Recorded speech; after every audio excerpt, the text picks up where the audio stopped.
अगर आपको पूछा जाए कि इतिहास क्या है तो आप क्या जवाब देंगे?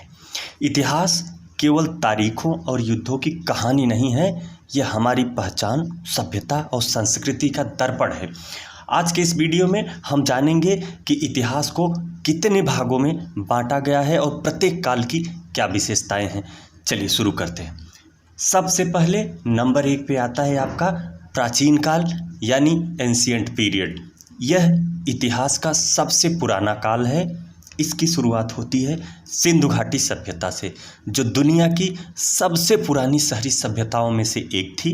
इसके बाद आता है वैदिक काल, जहाँ ऋग्वेद जैसी ग्रंथों की रचना हुई। फिर महाजनपद बौद्ध धर्म, जैन धर्म का उदय हुआ और मौर्य साम्राज्य का विस्तार हुआ, जहाँ सम्राट अशोक जैसे महान शासक हुए।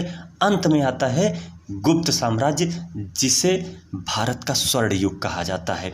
दूसरा आता है आपका मध्यकालीन इतिहास यानी मध्यकालीन काल यानी मेडुअल पीरियड। यह काल शुरू होता है 7वीं शताब्दी के आसपास और चलता है 18वीं शताब्दी तक।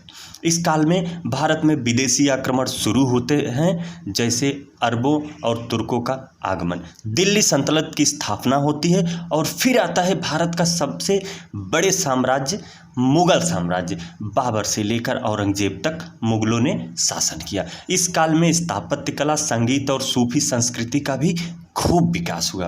अंत में मराठा, सिख और अन्य क्षेत्रीय शक्तियाँ उभरने लगती हैं। तीसरा और जो सबसे आधुनिक है, वो तीसरा जो है और सबसे आखिरी, उसको हम बोलते हैं आधुनिक काल यानी मॉडर्न पीरियड। यह काल शुरू होता है जब यूरोपीय शक्तियाँ, विशेषकर अंग्रेज, भारत में व्यापार करने के बहाने आने लगे। धीरे धीरे ईस्ट इंडिया कंपनी ने भारत पर नियंत्रण करना शुरू किया, जिसे 1857 की क्रांति, जिसे भारत का पहला स्वतंत्रता संग्राम कहा जाता है, इसी काल में हुआ।